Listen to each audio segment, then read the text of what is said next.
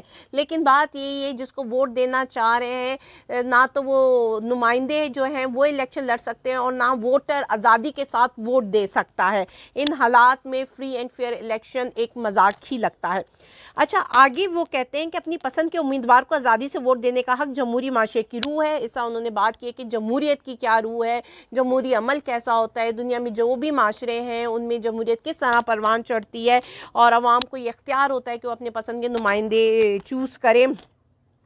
اچھا اس میں جو ہے انہوں نے سپریم کورٹ نے اس آرٹیکل 17 کی تشریح کی ہے اور کہا ہے کہ آرٹیکل 17(2) کے تحت سیاسی جماعت بنانا یا اس کا ممبر منتخب ہونا ہی الیکشن لڑنے کا بھی نہیں بلکہ اپنی پسند کے امیدوار کو ووٹ دینا بھی حق ہے. اگر سیاسی انصاف کی آئینی اہمیت کے تحت شہریوں کی اپنی پسند کے نمائندوں کا آزادانہ اور منصفانہ انتخابات کا حق تسلیم نہ کیا جائے تو آرٹیکل 17(2) کھوکھلا ہے. مطلب کہنے کا ان کا یہ ہے کہ اگر شہری اپنی مرضی سے اپنی پسند کے نمائندے کو ووٹ نہیں دے سکتے تو آرٹیکل 17(2) کی کوئی بھی حیثیت نہیں رہ جاتی ہے. اب آپ اس میں خود ہی دیکھ لیں کہ وہ جو میں نے پہلے کہا کہ کیوں آنے والے چیف جسٹس صاحب موجودہ چیف جسٹس کے فیصلوں کا بوجھ نہیں لینا چاہ رہے, تو جو انہوں نے فیصلہ کیا ہے بلہ چھین کر ایک جو حق رائے دہی پر وہ ضرب لگی ہے نا کہ عوام جس کو ووٹ دینا چاہتے تھے آپ نے عوام کو کنفیوز کر دیا, آپ نے جمہوری عمل جو پروسیس ہے الیکشن کا اس کو متاثر کیا ہے. تو وہ کہہ رہے ہیں کہ اگر تو شہری کا ووٹ دینے کا حق متاثر ہو رہا ہے تو پھر الیکشن جو سیکشن 17(2) ہے اس کا وہ بالکل اس کا کوئی فائدہ نہیں رہا, وہ کھوکھلا ہو چکا ہے. اچھا اب یہاں پہ دیکھیں وہ آرٹیکل 19 کا بھی ذکر کرتے ہیں. آرٹیکل 19 کیا ہے؟ ایکسپریشن, فریڈم آف ایکسپریشن, کیا آپ آزادی سے اپنی رائے کا اظہار کر سکتے ہیں. تو وہ آگے سے کہتے ہیں کہ ووٹ کے حق کا استعمال شہریوں کی پسند کا اظہار ہے جس کو آئین کے آرٹیکل 19 سے بھی سپورٹ حاصل ہے. اپنے بنیادی حق کا استعمال کر کے شہری اپنی تقدیر کا فیصلہ اپنی پسند کی حکومت بنا کر کرتے ہیں. یعنی کہ سیکشن 19 سیکشن 17 یہ سب بنیادی حقوق expression of freedom of expression ہے اور جو حق دینا ہے وہ بھی ایک ایکسپریشن ہے, ان کی رائے ہے. تو اگر آپ اس پہ قدغن لگاتے ہیں تو یہ آپ سارے ان آرٹیکلز کے, ان قانون کے, ان آئین کے منافی جا رہے ہیں. فیصلے کے مطابق امیدوار کا الیکشن لڑنا اور ووٹر کا ووٹ دینا امیدوار کی اہلیت اور نااہلی کو طے کرتا ہے. اور انہوں نے آگے مزید کہتے ہیں کہ قوانین حق رائے دہی کے حق میں بنائے جانے چاہیے تاکہ ووٹر کے پاس اپنے مستقبل کی قیادت کے انتخاب کے لیے زیادہ سے زیادہ چوائسز, اور زیادہ سے زیادہ چوائسز تو یہاں پہ پاکستان میں اس الیکشن میں کیا ملنی ہے, بلکہ انہوں نے چوائسز ہی ختم کر دی ہیں لوگوں کو اور اتنا ڈی موٹیویٹ کر رہے ہیں, ڈی مورلائز کر رہے ہیں عوام کو کہ وہ 8 فروری کو گھروں سے نکلے ہی نہ ہیں. ان کو یہ امپریشن دیا جا رہا ہے کہ بھئی تمہارا پسندیدہ کینڈیڈیٹ تو موجود ہی نہیں ہے تو تم نے ووٹ ڈال کر کیا دینا ہے. تو اس کا مطلب ہے کہ ڈائریکٹ ہٹ کیا ہے, جتنا بھی یہ پورا فیصلہ ہے اس میں وہ ڈائریکٹ ہٹ کر رہے ہیں چیف جسٹس کے سمبل لینے والے فیصلے کو, پی ٹی آئی کو الیکشن سے آؤٹ کرنے والے فیصلے کو. اچھا جی اب یہ میں نے بات کر لی. اب دیکھیں آج الیکشن کمیشن کا بھی اجلاس ہونا ہے اور جس طرح سے پی ٹی آئی پر حملے ہو رہے ہیں, ان کے کارکنوں پر حملے ہو رہے ہیں, اب وہ دہشت گردی کی بھی زد میں آ گئے. اور پھر جس طرح خواہشی پروگرام بھی جاری ہے کہ پی ٹی آئی کو ایک دہشت گرد جماعت کی طرح ٹریٹ کیا جائے, جو ہمارے لندن پلان کی بڑی باجی ہیں ان کی طرف سے خواہشات کی لسٹ جو ہے وہ نان اسٹاپ ہے. مطلب ایک وش پوری ہوتی ہے وہ جمپ ٹو نیکسٹ وش پہ آ جاتی ہے. تو ان کی یہ دلی خواہش ہے کہ پی ٹی آئی کو دہشت گرد جماعت کی طرح ٹریٹ کیا جائے, ان کو دہشت گرد کی طرح سلوک کیا جائے, جو کہ مور اور لیس ان کے ساتھ کیا بھی جا رہا ہے. اور اب الیکشن کمیشن کا اجلاس بھی, اور دیکھتے ہیں کہ وہ اس میں کیا فیصلہ کرتے ہیں.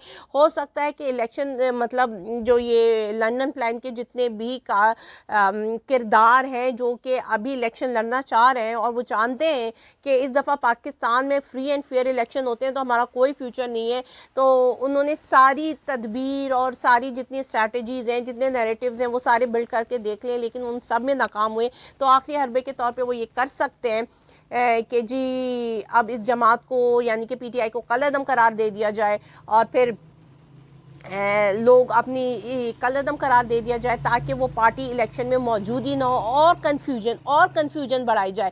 تو یہاں پہ جو ان کا یہ جو 3 رکنی بینچ کا سپریم کورٹ کا یہ فیصلہ آیا ہے، یہ بڑا جامع فیصلہ، یہ ہر چیز کو کور کرتے ہیں. اب اگر پی ٹی آئی کو الیکشن کمیشن قلعدم قرار بھی کر سکتی ہے تو آپ اس فیصلے کو پیش کر سکتے ہو کہ جی یہ فیصلہ ہے، جس فیصلے میں یہ کہا جا رہا ہے کہ یہ شہری کا بنیادی حق ہے کہ وہ اپنی پسند کے نمائندے کو ووٹ ڈالیں اور اپنی پسند کے لوگوں کو منتخب کریں، اپنی پسند کی جماعت کو منتخب کریں. اور آپ اس طرح کسی ووٹر کو، کسی نمائندے کو یوں اس کو اہل یا نااہل نہیں کر سکتے، کسی کو قلعدم نہیں قرار دے سکتے. انہوں نے بڑا کلیئر لکھا ہے کہ آپ کیسے کسی کو اہل یا نااہل کر رہے ہو، کس بیس پہ کر رہے ہو.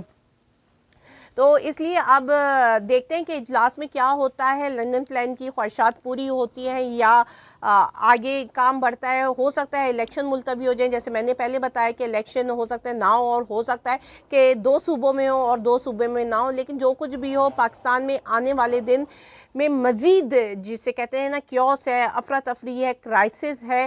اور تو وہ سارے لوگ جو اوپر بیٹھے ہوئے ہیں ان سے التجا ہی کر سکتے ہیں، ریکویسٹ ہی کر سکتے ہیں کہ جی جو کچھ بھی کریں بہت سوچ سمجھ کے فیصلہ کریں، ملک کے لیے فیصلہ کیجئے. مجھے اجازت دیجئے، اللہ حافظ.